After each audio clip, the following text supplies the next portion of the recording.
Bonjour à tous, salut Yann, Ça va? ça va et toi? Pour tous ceux qui rejoignent la chaîne, je m'appelle Jérémy, je suis naturopathe et vous êtes sur la chaîne Vitality TV. Aujourd'hui, on a le plaisir d'accueillir Dylan, qui est coach en santé naturelle et qui est spécialiste dans tout ce qui est routine et sommeil particulièrement. Donc, on avait posté un message sur les réseaux sociaux pour savoir les questions que vous vouliez nous poser. On va tout de suite commencer sans plus attendre. Est-ce que tu es prêt, Dylan? Let's go, vas-y, balance. Alors, on a une première question qui nous demande: bonjour, quelle est l'influence des protéines sur le sommeil? Certains disent qu'il est préférable de les manger le soir parce qu'on est plus facilement en mode parasympathique le soir et qu'on les digérera mieux. D'autres disent que manger des protéines le soir perturbe le sommeil. Personnellement, trop de protéines le soir engendre un sommeil de mauvaise qualité pour moi. Merci. Donc une question sur l'influence des protéines sur le Hmm. sommeil. Bah, t'as dit un peu ta réponse dans la question, dans le sens où moi aussi je suis un grand consommateur de protéines le soir, parce que comme tu l'as dit, ça va venir favoriser le système nerveux parasympathique. Et on sait que les protéines ont tendance à être assez lourds à digérer. Non pas que ça va être long à digérer, parce que je peux très bien en manger le matin, le midi, et je vais les digérer nickel. Mais disons que j'aime bien en manger une grosse quantité le soir. Pourquoi? Parce qu'après mon repas du soir, en fait, j'ai plus d'efforts à fournir, tu vois. Une fois que je suis posé, j'ai pris un bon steak, une bonne plâtrée de foie de volaille comme j'aime. Je sais qu'après, j'ai plus d'efforts à faire, j'ai plus de charge mentale, j'ai plus de stress, j'ai rien à demander, j'ai pas d'obligation. Du coup, je peux me poser et là, je peux laisser mon système digestif digérer tranquillement. Et là, bah, du coup, l'assimilation va se faire de manière optimale. Et moi, personnellement, parce que j'ai la bagoura aussi, qui me permet de traquer mon sommeil. C'est ça? Ouais, Ok. petite bague avec des capteurs, qui est vraiment spécialisée dans le sommeil. Et je vois en fait que quand je mange une bonne viande, tu vois, un steak, des foies de volaille, des abats, Hmm. je sens que j'ai eu un sommeil profond qui est beaucoup plus long. Ok. Tu vois, je vais souvent jusqu'à 1 heure et demie de sommeil profond. Ok. Et je sens vraiment que pour moi, tu vois, la viande, le soir, ça me pose, tu vois, ça me fait Mhm. du bien. Et après, tu dis à la fin de ta question, toi, qu'elle a du mal à dormir ou quelque chose Ouais, comme quand elle ça. mange trop de protéines, elle a du mal à Ouais. dormir, ouais. Alors, qu'est-ce que tu entends par trop aussi? Forcément, tu t'enfiles une grosse carcasse de poulet entier ou tu Hmm. t'enfiles 200-300 grammes de viande, ça peut être compliqué. Ça peut être quand même relativement lourd à digérer selon les personnes. À quel moment t'as mangé? T'as pris ton dernier repas? Est-ce que t'as mangé 200 grammes de viande et que t'es allé te coucher une demi-heure, 1 heure après? Ça, c'est aussi à prendre en compte. Hmm. On sait bien qu'il faut laisser au moins 2 à 3 heures d'espace avant d'aller se coucher pour laisser le système digestif entamer la digestion avant d'aller se coucher. Hmm. Parce qu'on sait très bien que si on va au lit alors qu'on a encore le ventre trop plein, bah, ça va venir non seulement entraver la digestion, mais en plus le sommeil. Donc finalement, on est gagnant sur aucun point. Donc il y a ces paramètres-là. Et après, encore une fois, bah, ça dépend en fait. Tu as des gens qui vont mal dormir quand ils vont prendre un steak. Hmm. Moi, il y a des gens qui m'ont dit, moi, quand je mange de la viande rouge le soir, j'ai des cauchemars, tu vois. Ok. Donc, où est le vrai, où est le faux? Encore une fois, dans l'alimentation, il n'y a pas vraiment de règles. C'est à chacun d'individualiser. Si par exemple, tu as du mal à dormir avec de la viande, le soir, bah, teste une plus petite portion. Hmm. Essaye de manger plus tôt. Essaye de changer des paramètres, mais vraiment fais les tests. Donc, voilà. Encore une fois, c'est à individualiser, mais faites vos tests. Moi, je sais que voilà, une bonne plâtrée de foie de volaille avec des bons glucides le soir, bah, c'est un repas qui est nickel et qui me permet d'avoir un super sommeil. En termes de quantité, t'es sur combien de grammes à peu près le soir de viande quand on Franchement, mange? quand je vais au boucher, tu vois, il me fait des steaks de 160 grammes. Ouais, Foie de volaille, j'essaie de rester dans les 150, 160. ok, 150, Ouais. 160. Bon, ce qui est adapté à toi, Ouais, ouais, adapté à moi, ouais. Après, je sens que si j'en mange trop, c'est lourd. hein. Ouais, Si j'en mange pas assez, je vais avoir très vite faim. ouais, Donc, aussi, la protéine, ça permet d'apporter une sensation de satiété. ouais, Du coup, moi, je sais que j'aime bien manger le soir, tu ouais, vois, ouais, et manger plus frugalement la journée. ouais. Donc, du coup, si je mange pas assez de prot le soir, t'es sûr que j'ai une fringale dans la nuit et que je le Ouais. sens, quoi. Et ça peut provoquer des réveils nocturnes. Aussi, ouais. Ok, très bien. Alors ensuite, on a une question. Manger le soir, est-ce une bonne idée pour le sommeil? Dans quelle proportion? Privilégier un goûter pour avoir moins faim le soir et pouvoir manger léger. Bon, c'est un petit peu une question qui ressemble à la précédente. C'est plutôt une question sur Hmm. est-ce qu'il vaut mieux manger beaucoup le soir ou pas? Bon, tu as déjà partiellement répondu à la question, hein. Ouais, j'ai répondu et ça dépend aussi de ton activité physique. Qu'est-ce Ouais, que tu as fait dans la journée? ouais, Ce que tu as déjà mangé? Moi, je sais que mon plus gros repas, c'est le soir, alors que pourtant on dit qu'il faut manger le plus léger le soir. ouais, c'est le matin. Ça, c'est le matin. Ouais. Et du coup, tu vois, c'est vraiment individualisé parce qu'on va te dire blanc, on va te dire noir. Ouais. Donc, encore une fois, c'est à tester. Est-ce qu'il faut manger le soir? Moi, je dirais oui. Parce que aller se coucher le ventre vide, par expérience en tout cas, moi je dors très mal. J'ai des réveils nocturnes, je sens Ouais. que j'ai trop faim et la faim me réveille. Ouais. Donc rentrer en jeûne, on va dire, pendant la nuit, je suis pas fan. Euh, donc moi je recommanderais quand même de prendre un repas et encore une fois, comme je l'ai dit avant, 2 à 3 heures avant d'aller se coucher, Mm. adapter toujours à ses besoins. Si t'es quelqu'un qui a beaucoup bougé dans la journée, qui a fourni beaucoup d'efforts physiques et cérébrales, et que voilà le soir t'aimes te poser et bien manger, vas-y franchement, sans vraiment te gaver à non plus pouvoir. Mm. Faut toujours trouver le juste milieu. Mais voilà, encore une fois, test. Et moi, par exemple, qui pratique la muscu, qui marche beaucoup, tout ça, j'aime pas trop me surcharger au niveau alimentaire la journée, parce Ouais. qu'après, je sens que je suis lourd et que j'ai envie de fournir un travail cérébral pour bosser. Ouais. Et du coup, le soir, bah, là, je vais pouvoir envoyer quoi. Ouais. La bonne plâtrée. C'est tu vois que c'est Jean-Brice Tivan ou pas? Non. C'est un naturo que que je connais, j'ai déjà rencontré, je l'ai interviewé sur ma chaîne. Et lui récemment, j'ai fait une vidéo réaction à pareil ce sujet. Il discute de l'idée est-ce qu'il vaut mieux manger le matin ou est-ce qu'il vaut mieux, Ouais. enfin faire le jeûne intermittent plutôt le matin ou le soir. Et lui pareil, moi sur ce point-là, je suis pas d'accord avec lui, hein, même si je l'adore, hein, il le sait. Et lui, il pense pareil qu'il vaut mieux éviter, enfin si tu veux jeûner, vaut mieux jeûner le matin et faire un gros repas le soir. Hmm. Parce qu'après, justement, comme dit, t'as rien à faire, etc. Mais c'est vrai que moi, je connais d'autres personnes pour qui manger le matin, c'est plus bénéfique que de manger le soir. Donc, ouais, encore une fois, l'individualisation. Toujours. Et aussi, ce que tu disais, moi, ça me fait penser à un truc. C'est vrai que je pense que si d'une manière générale, sur la journée, tu manques d'énergie ou tu manques de nutriments, peu importe que tu manges le matin ou le soir, mais en fait, ça va avoir un impact sur ta nuit. Parce que si pendant la nuit, ton corps, il doit produire de l'énergie, et comme tu disais, il passe en mode jeûne, eh ben pour produire de l'énergie, il doit sécréter des hormones de stress, du cortisol pour faire de la néoglucogénèse. Et ça peut te sortir du sommeil. Si par exemple, au niveau hormonal, t'es pas hyper stable, quoi. Donc ouais, je te rejoins totalement là-dessus. On a une question de quelqu'un qui nous demande quelles sont les carences susceptibles d'occasionner un sommeil difficile. Magnésium. Magnésium. Parce qu'on sait que le magnésium, ça aide à détendre le système nerveux. Ça, c'est pas en lien avec le sommeil, avec l'alimentation, mais c'est la mélatonine. Ouais. Il y a beaucoup de gens qui sont carencés en mélatonine. Pourquoi? Parce qu'on est sur les écrans, on allait se coucher. Donc ça, c'est la carence numéro 1 qui tue le sommeil. Donc si vous voulez prendre soin de votre mélatonine, d'avoir un maximum de mélatonine et de ne pas être carencé en mélatonine, faites attention aux écrans le soir. Arrêtez d'être sur les écrans, de scroller avant d'aller vous coucher. Ne faites pas ça. Voilà, de regarder Netflix juste avant d'aller se coucher. Tamiser les lumières au moins 1 heure. Vraiment, 1 heure, c'est un minimum. De tamiser les lumières qu'il y a dans la pièce où vous êtes. Donc pas de plafonnier. On prend des petites lampes de chevet qu'on va mettre plutôt vers le bas. Parce qu'on sait que, par exemple, les cellules à mélanopsine qu'il y a dans les yeux, ceux du bas, en fait, qu'il y a en bas de l'œil, vont capter la lumière qui est en hauteur. Donc si vous avez des plafonniers en hauteur le soir, et ben vos cellules vont capter et elles vont penser que c'est la lumière naturelle du soleil. Ok. Et du coup vont impacter la production de mélatonine. Donc c'est pour ça que moi, Intéressant. déjà, je tamise tout. Ouais. Et les lampes de chevet, je les mets en bas pour Ouais. avoir une lumière qui va être plutôt vers le bas que vers le haut. Intéressant. Voilà, après dans l'idée, porter des lunettes anti-lumière bleue, enfin voilà quoi. Je vais pas faire la morale sur les écrans le soir, mais c'est la mélatonine, ça tue. Et le magnésium permet de détendre le système nerveux, donc c'est vraiment intéressant d'en avoir aussi.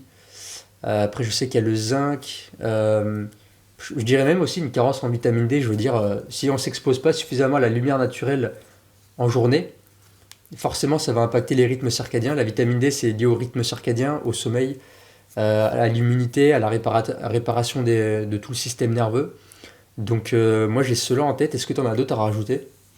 Je vais redire ce que j'ai dit avant, la carence en énergie aussi. Ouais. Si tu manges pas assez sur la journée, ce que d'après moi beaucoup de gens font, la nuit, ton corps il va devoir taper dans ses réserves et ça provoque ça se fait sécréter des hormones de stress, ça peut te faire sortir du sommeil. Donc carence en énergie. Magnésium. Moi je suis en train de lire un bouquin récemment, je te l'avais montré l'autre jour, hein, c'est un bouquin du docteur Wilson qui a une approche basée sur les minéraux, donc qui est vraiment intéressante. Il t'explique les relations entre les minéraux dans le corps, les métaux lourds, les antagonistes, etc. Et lui, ce qu'il dit dans son livre, ça rejoint ce que dit aussi Ajonous. Donc Ajonous, c'est le créateur de la Primal Diet, que j'en parle un petit peu sur ma chaîne de temps en temps.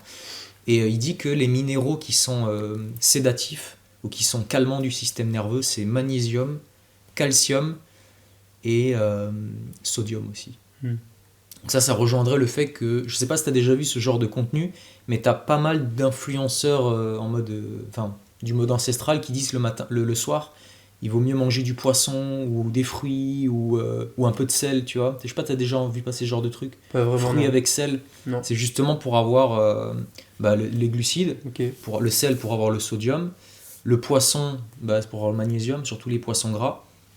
Et ça rejoint ce que dit ce docteur, c'est que c'est des minéraux qui sont calmants en fait, qui permettent de détendre le système nerveux. Donc le magnésium, moi j'aime bien les fruits de mer. Hein. J'aime bien les fruits de mer pour le magnésium. Bien chargé, ouais. Ouais. Après, c'est pas évident le magnésium. Hein. Ouais. Il n'y en a pas beaucoup dans l'alimentation. Après, je sais que dans le mode ancestral, il y en a beaucoup qui conseillent le lait cru. Aussi, oui. Ou tiède, tu vois, qui est un petit peu à température ambiante, parce que dedans, pareil, tu as potassium, calcium, sodium, tu as un petit peu de tout. Il n'y en a pas dans de grandes quantités, mais c'est très biodisponible, comme c'est du liquide, quoi. Lait cru, ouais, aussi. Et je voulais rebondir, du coup, pour les carences, ça m'y fait penser, t'as le tryptophane aussi, Ouais. et la sérotonine. Et on sait que ça, c'est les deux hormones qui sont précurseurs d'un système nerveux calme, qui permet la relaxation, de détendre le système nerveux. Ouais. Et c'est des précurseurs à la production de mélatonine. Ouais. Donc ils sont tous liés. Tryptophane, on en a dans le parmesan, les fromages à pâte dure, Produits laitiers surtout. produits laitiers, Ouais. la volaille aussi. Ouais. Ouais, les protéines qui vont. Et c'est pour ça en fait les protéines ça calme le soir. Moi je sens que ça m'apaise, ça me pose. Manger aussi une bonne source de glucides le soir, ça permet de favoriser la production de sérotonine et de se sentir vraiment relax. Donc voilà pour les carences. Ouais. Ok, on passe à la prochaine. Y a-t-il réellement une quantité de protéines minimum à consommer? Et est-il vrai qu'il faut les répartir durant la journée pour pouvoir mieux les assimiler? Bon, une quantité minimale de protéines, ça me paraît évident. C'est évident, ouais. On peut pas. Moi je pense que peu importe le mode alimentaire que vous allez choisir, si parmi les modes alimentaires que vous avez choisis, il y a un des 3 macros qui sont à bannir, comme par exemple le cétogène, où on va dire il n'y a aucun glucide, sur le long terme il va y avoir des problèmes. On ne peut pas vivre sur le long terme avec un macronutriment en moins. On a besoin de tous les macronutriments et le corps a besoin de tout ça. Fais gaffe, hein, là, il y en a qui vont réagir. Là. Il y en a, ils vont me tacler, ouais. Tu vas te faire tacler, là. Mais en tout cas, c'est mon point de vue. On est fait pour manger de tout. Et du coup, l'éviction de protéines, notre corps entier est composé de protéines. Les protéines constituent toutes les cellules de notre corps, les cheveux, la peau, les ongles, les organes. Je crois que le seul endroit où il n'y a pas de protéines, c'est les globules rouges, si je dis pas de conneries. Je crois qu'il y a un truc comme ça. Ok. Et, à vérifier. Mais en tout cas, ouais, non, l'éviction totale, non. En termes de quantité minimum, je sais pas ce que tu en penses, moi je dirais, je fais 60 kilos, je mangerai 60 grammes, tu vois, vraiment le minimum. Un gramme, pour toi, le gramme, minimum, ouais. c'est 1 gramme de protéines par kilo de Je corps, pense, ouais. Parce qu'on a quand même une masse musculaire à maintenir. C'est important les protéines pour régénérer aussi le muscle et les cellules. Ouais. Le corps, il a besoin de ça, en fait, c'est son carburant pour renouveler en fait l'énergie. Et après, en termes de quantité, moi je suis un partisan de toujours répartir, tu vois, plutôt que de tout manger d'un coup. Ouais. Parce qu'on sait très bien que si tu avales. Déjà, dans un repas, tu vas pas tout assimiler. Il y a forcément une partie qui va partir au chiottes. Et du coup, si tu manges toutes tes protéines, par exemple le soir, tu manges 200 grammes de protéines, et je pense pas que le corps il va réussir à tout assimiler de manière optimale. Donc moi je suis toujours un partisan de tout répartir. Je sais pas ce que tu en penses. Moi, je pense que plus une personne elle a une digestion qui est faible, plus elle aura intérêt à comme tu dis, répartir. Ouais, carrément, ouais. Parce que si t'as pas une bonne acidité gastrique, si t'es pas au calme quand tu manges, si t'as déjà des carences, de toute façon, n'importe quelle carence, ça va impacter ta digestion. Parce que tu vas créer moins de sucre digestif, etc. Donc, plus t'es épuisé, ce qui je pense aujourd'hui touche à peu près tout le monde, hein, tout le monde est à un certain degré d'épuisement chronique. Moins t'es bien, plus à mon avis, t'as intérêt à répartir sur la journée. Après, il y a des gens qui diront que voilà, il faut pas grignoter et tout. Franchement, je reste sur ce que j'ai dit, quoi. Ouais. Ok, Très bien. Donc, ouais, donc, il y a une quantité minimale de protéines pour tout le monde. C'est individualisé, hein, parce que c'est vrai qu'il y a une autre chose aussi, c'est que, tu sais, moi j'ai un programme pour les gens pour les aider à prendre du poids. Et en faisant des recherches pour ce programme, je m'étais beaucoup inspiré de contenu muscu, fitness. Et quand tu t'intéresses un peu aux hormones, j'avais vu pas mal de speeches d'experts qui disaient qu'en fait, on a des hormones dans le corps qui agissent qui ont un effet catabolique, comme par exemple le cortisol. Le cortisol, c'est une hormone qui va détruire tes tissus. Le corps va venir se servir dans tes tissus pour utiliser les acides aminés. Enfin, c'est une hormone qui te détruit en gros. Ouais. Mais c'est normal, c'est parce que tu as un danger auquel tu dois faire face. Et c'est bon, c'est le moment où on tape dans les réserves. C'est pas grave si après tu as une période où tu te reposes, etc. Donc tu as des hormones qui sont cataboliques et tu as des hormones qui sont anticataboliques. Tu as des hormones qui empêchent ton corps de se servir dans les réserves. Et donc ça, c'est tout ce qui est les hormones stéroïdes, par exemple, donc tous les dérivés de la testostérone. Je me souviens plus, je l'ai dit dans une vidéo, mais il y a le nom d'une hormone en particulier qui est tellement puissante que genre, elle te permet de garder ta masse musculaire intacte. Okay. Tu vois, moi par exemple, je suis longiligne, et je sais pas toi, mais moi, quand je faisais un peu de muscu, dès que j'arrêtais d'en faire pendant 2-3 semaines, ben, je sentais que je perdais du muscle en fait. Ben, il y a des gens, en fait, ils ont une capacité, due à leurs hormones, à garder tous leurs muscles en fait, tu vois. Moi j'ai des exemples en tête, j'ai des gens de ma famille, j'ai même des potes. J'ai un pote, il va courir 5 fois par semaine, faut que je dise une connerie, peut-être 4 ou 3 fois, et il est tanké, hein. Il fait pas de muscu, mais il perd pas un gramme de muscle. Moi, si je vais courir 4 fois par semaine comme lui, je deviens un stick, hein, tu vois. Donc je pense aussi il y a quelque chose à individualiser. Il y a des gens, à mon avis, qui peuvent s'en sortir avec peu de protéines, et il y a des gens, au contraire, ils peuvent pas se permettre. Moi, je sais que si je peux pas me permettre de manger trop peu de protéines, quoi. Enfin, voilà, quoi. Pareil. Et je voulais rebondir sur un truc, ça c'est encore un mythe, je suis sûr en 2024, il y a encore des gens qui font ça. C'est pour ceux qui font de la musculation et qui, juste après leur séance de sport, se jettent sur un shaker de protéines pour éviter le catabolisme. Sachez que les protéines mettent plus de 12 heures déjà, enfin le temps d'avaler ton shaker de protéines, ça va dans l'estomac doit digérer, l'envoyer dans le système digestif, ensuite ça doit passer la barrière intestinale, ensuite les acides aminés vont passer dans le sang, et ensuite ça va le transporter dans le muscle.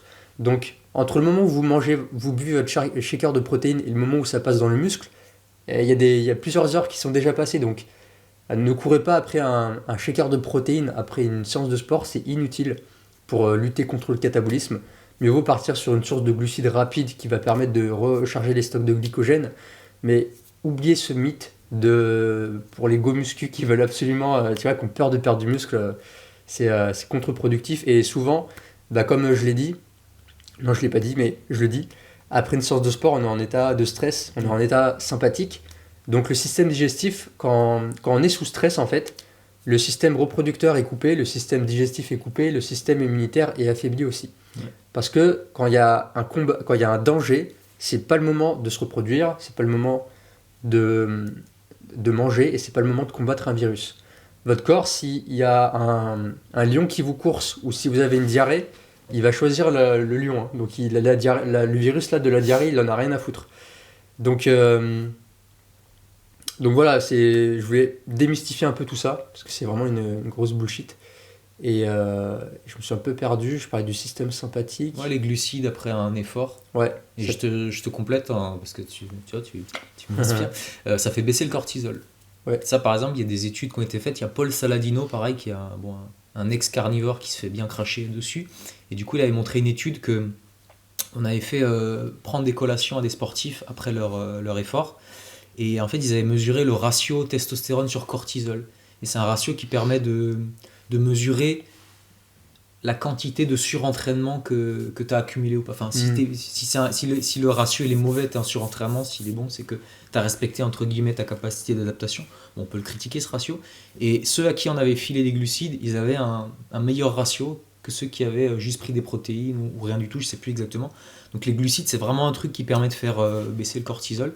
Et donc, par exemple, moi, ce que j'aime bien après une séance de sport, enfin, je le fais pas en ce moment, je précise, mais c'est le lait cru. Hyper assimilable, parce que c'est liquide, glucides, il y a un peu de protéines, il y a un peu de gras, donc c'est vraiment le truc parfait, quoi. Et en plus, c'est pas cher, quoi. Ouais. Et en plus, ça vaut, c'est moins cher. Enfin, je dis pas que c'est moins cher, mais le rapport prix sur nutriments, il est quand même beaucoup plus élevé que les protéines en poudre, quoi. Et du coup, tu me fais penser, c'est pour ça que les personnes, par exemple, qui sont stressés au niveau chronique ou dès le matin ils sont assez stressés, on va leur recommander de mettre des glucides dans leur petit déjeuner parce que ça va abaisser le taux de cortisol. Voilà, tout ce que je voulais rajouter en précision. Ça marche. Prochaine question, bah voilà, on parle des glucides, hein, les choses viennent toutes seules. Quelles sont les sources de glucides les plus saines? Riz basmati, patates douces, miel, qu'en est-il selon vous? Alors déjà, qu'est-ce que toi tu consommes comme type de glucides en ce moment? Moi je consomme des glucides naturels. Hein. Ouais, du coup... Donc le matin, en ce moment c'est une banane dans un smoothie. Banane. Je vais tous les dire, banane, miel, date. Le matin ça? Pas tous, hein, pas tous mélangés. Généralement dans mon smoothie en ce moment ça va être soit une banane avec des œufs crus, du cacao, de la poudre de cacao avec toujours une petite cuillère de miel, ou sinon je peux switcher avec miel date. J'aime quand même le sucre, tu vois, je suis un bon mangeur de sucre. Après ça va être patates et patates douces, c'est mes glucides préférés aussi. L'hiver j'aime bien me faire des courges, de la châtaigne aussi, c'est l'automne, de bonnes châtaignes, ça aussi c'est un bon glucide. Et après, ça va être... tu vois, avec mon bouillon d'os, là, hier, je faisais de la semoule de blé, que je fais... en fait, je fais bouillir mon jus de bouillon, et dedans, je verse ma semoule et je le fais cuire dedans. Donc, semoule de blé, du riz basmati aussi, donc riz blanc, tout ce qui est riz complet, pâte complète, tout ce qui est complet, c'est plus lourd à digérer, j'aime moins bien. Et après, j'adore les pâtes.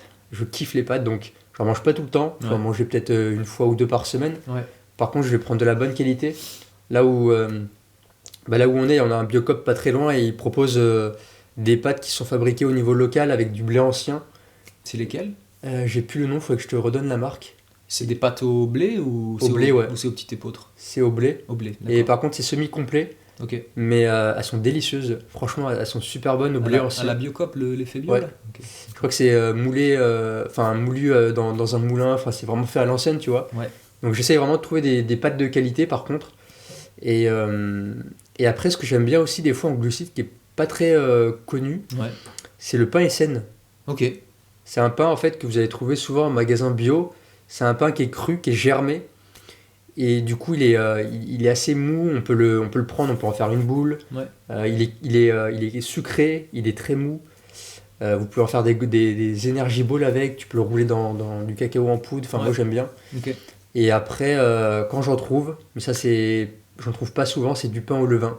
Mais là, il faut vraiment trouver une qualité de fou. Donc pain au levain, c'est quand il est vraiment fait avec du blé ancien et il est vraiment fait d'une bonne manière, avec de l'eau dynamisée, avec du bon sel, tous ces paramètres-là, ça c'est aussi un bon glucide. Regardez l'interview avec Pané Vivo, le pain qui fait du bien. Donc je sais pas quand est-ce que si la vidéo sera déjà sortie, quand celle-là sera sortie, mais si c'est le cas, allez voir, ou vous irez voir l'interview d'Adriano. Donc il fait un pain au blé ancien, totalement au levain. Et c'est une interview, enfin, je vous laisserai découvrir ça, c'est la folie quoi. Et d'ailleurs, ce qu'il me disait dans l'interview, c'est que j'ai posé la question sur les pâtes. Donc Adriano, c'est le créateur de Pané Vivo, donc il a plusieurs boulangeries dans Paris. Donc il fait un pain au blé ancien et au levain, donc c'est un pain d'une qualité extraordinaire, hein, j'ai eu l'occasion de le goûter. Et du coup, j'ai posé la question à Adriano, toi t'es italien. En italien, les gens ils mangent beaucoup de pâtes, comment ça se fait? Tu vois, je lui ai dit, c'est quoi comment on fait pour rendre les pâtes digestes? Mais il me disait, tu sais Jérémy, les pâtes, c'est moins pire que le pain, parce que le pain il est fait à partir de blé tendre, si je me trompe pas, et les pâtes sont faites à partir de blé dur. Et c'est beaucoup moins problématique au niveau de tout ce qui est antinutriments, gluten, etc. Donc ça, je le savais pas. Et tu penses que ça existe les pâtes au levain? Ou fermentées je ne sais pas, je ne veux pas dire de bêtises. J'aurais pu lui poser la question. On lui posera la question. Vous pouvez lui poser la question en commentaire de la vidéo. Ok, donc ça c'est les glucides que tu prends.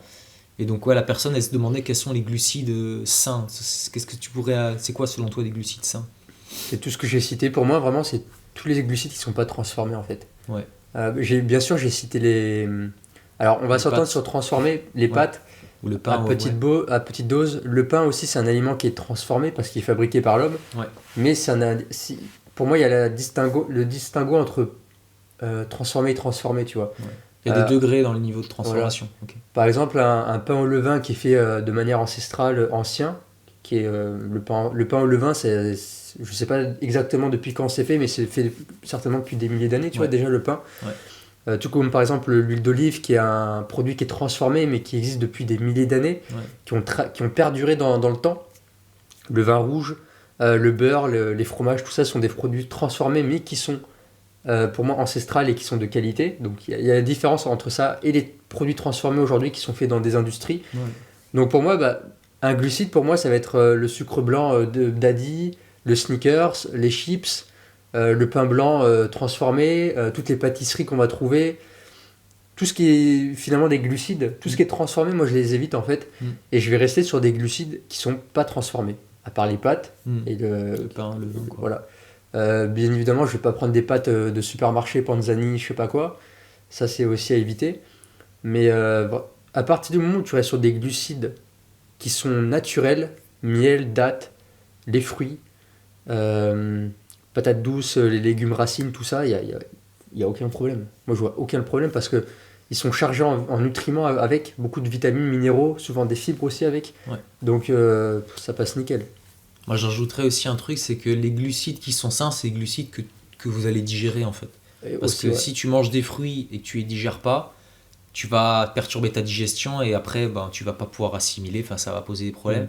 Donc, à la fois qu'ils soient brus et, on va dire, transformés correctement, mais il faut aussi les digérer, je pense. Ouais. Ça, c'est important parce que... Et j'irais même plus loin, des fois, de temps en temps, il vaut mieux peut-être manger un truc qui est pas forcément, tu vois, ok, mais que tu le digères, tu vois, si par exemple, bah, t'es chez ta grand-mère et elle t'a fait un gâteau, je sais pas, une tarte aux pommes, etc., bah, si tu le digères, que ça te pose pas de problème, bah ouais, fais-le, quoi, fais-toi plaisir et il n'y a pas de...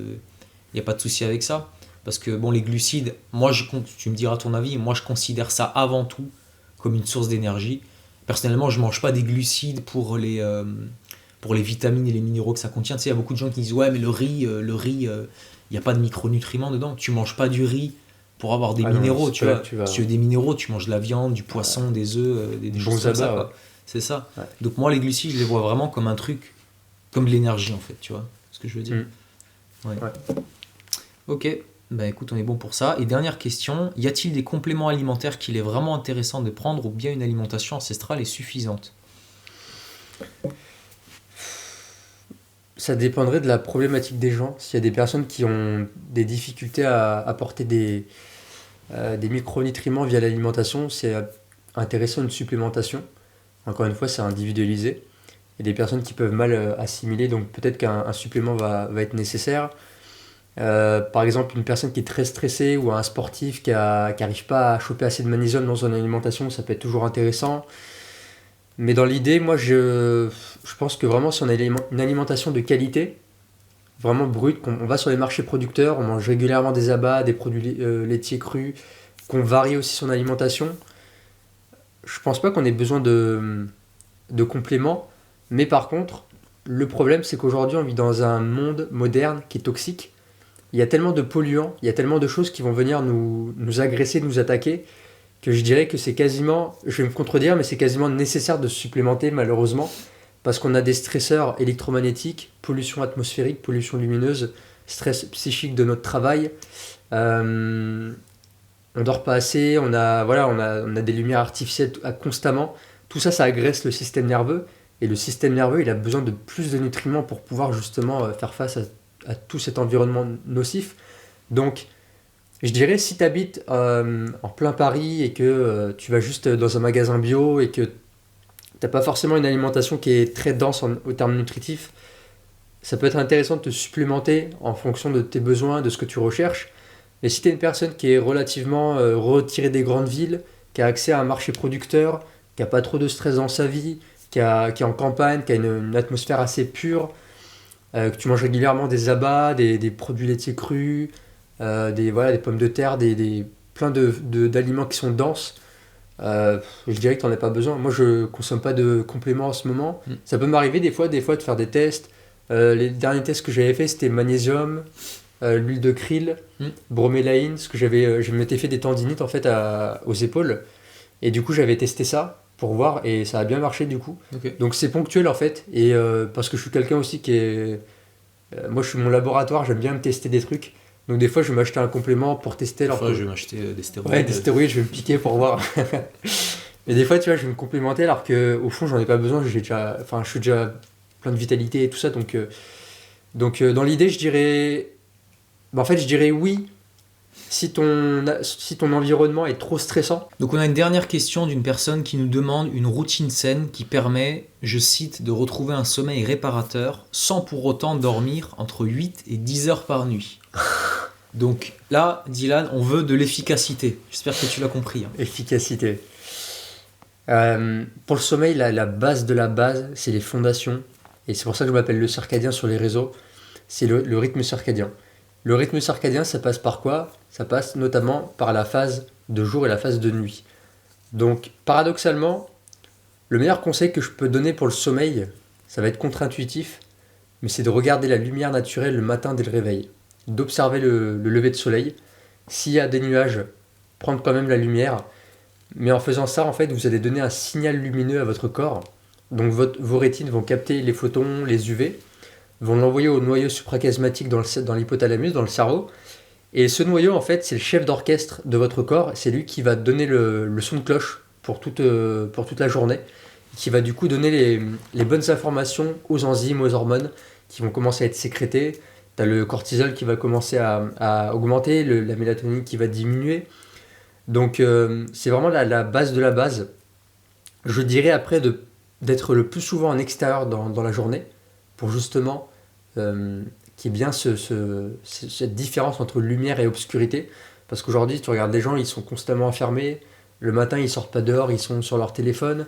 Après, on va au boulot, on est devant un bureau ou dans un bureau, on est constamment enfermé dans de la lumière artificielle. La lumière artificielle n'a pas tout le spectre complet de la lumière naturelle. Donc, elle est, on va dire, entre guillemets, nocive, parce qu'elle abîme la rétine, elle est très, très agressive. Et le soir, ça aussi, deuxième conseil, le soir, quand le soleil s'est couché, t'arrêtes tes écrans. Mais vraiment, sur ça, à chaque fois, je fais chier, je parais être moralisateur, en fait, mais je suis désolé, il n'y a pas d'autre solution que d'arrêter les écrans le soir et de tamiser vos lumières, comme je l'ai expliqué un peu plus tôt. Il n'y a pas de secret, en fait. Franchement, je sais que aujourd'hui, les gens, tu leur enlèves les écrans, ils ne savent plus quoi faire. Ils sont là, non, mais je m'ennuie, il faut que je regarde ma série le soir, c'est le seul moment où je peux me détendre. Et ça, je comprends tout à fait, tu vois. Mais trouvez d'autres activités le soir. Regardez votre série un peu plus tôt. Un livre j'ai pas de livre sous la main. Ouais, lisez des livres, quoi. Ouais, lisez des livres, méditez, écoutez de la musique, écoutez des podcasts. Écoutez les podcasts de Moi, j'ai pas de Jérémy. podcast, c'est les tiens. Et écoutez des audios, parlez avec quelqu'un au téléphone, mais vraiment évitez les écrans. Et ensuite, je dirais de garder toujours dans les rythmes circadiens, on garde des horaires de coucher et de lever réguliers, et ça que ce soit du lundi au dimanche. La grasse matinée, c'est le meilleur moyen pour dérégler le corps. Et finalement, on va se coucher le dimanche matin, on va pas réussir à s'endormir, parce que le lundi, il faut se lever tôt.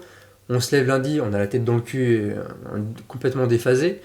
Et en fait, le temps que on va avoir la semaine qui va se faire, le corps il va commencer à trouver son rythme, boum, on arrive à vendredi soir, c'est le week-end, et puis on se recouche tard, et en fait le corps il a jamais le temps de se recalibrer, et notre corps en fait c'est une machine à habitude, c'est-à-dire qu'il a besoin de rythme, il a besoin d'avoir une cadence pour pouvoir anticiper à quel moment je vais produire telle hormone, telle enzyme, etc. Si à chaque fois tu as des horaires de coucher qui sont décalés, le corps il va pas savoir à quel moment il va commencer à produire la mélatonine, parce que la mélatonine elle commence à être sécrétée naturellement environ 3 heures avant le coucher habituel. Donc le corps lui il anticipe, il sait que moi je vais me coucher à 22 heures, donc il sait que 3 heures avant il va commencer à sécréter la mélatonine. Mais si un coup je me couche à 22 heures, après je me couche à minuit, il sait jamais sur quel pied danser. Donc moi pour le sommeil je dirais de faire attention à la lumière le matin, lumière artificielle le soir, des horaires de coucher réguliers, et après ça c'est déjà la base. Et je pourrais donner 10 000 conseils sur le sommeil. Hein. Moi, ça me fait penser à un truc. Je te le dis maintenant parce que sinon je vais oublier. Et là, c'est une annonce, hein, donc écoutez bien. Qu'est-ce que tu penserais d'organiser dans un futur proche pas des week-ends, parce que le rythme circadien, ça les gens ils aiment pas l'entendre, mais il faut le dire, c'est que ça met du temps. C'est pas un truc que tu peux. C'est tout le truc du jet lag en fait.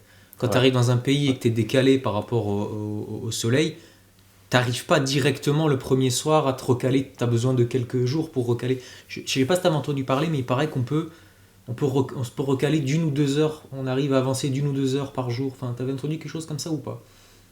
Non. Ok, bon, c'est pas grave, oubliez ce que j'ai dit. Mais du coup, ouais, ça met du temps. Donc, qu'est-ce que tu dirais, toi, dans un futur proche, d'organiser des retraites spécialement conçues pour régler le rythme circadien des gens? Par exemple, je dis une connerie, 1 ou 2 semaines dans la nature totale, sans écran, qu'avec des bougies, du feu. On est dehors toute la journée. Alors On là, mange ancestral. ouais. Et les gens, ils viennent et en 1 ou 2 semaines, t'essayes de leur recaler leur rythme circadien le mieux que tu peux.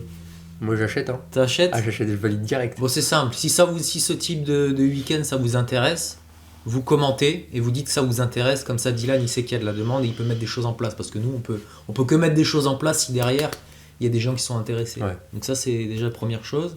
Et deuxième chose, en fait, la question de la personne, je pense aussi qu'elle se disait, est-ce qu'on est obligé de toujours dormir au moins entre 8 et 10 heures? Quel est notre besoin de sommeil, en fait? 10 heures déjà c'est beaucoup.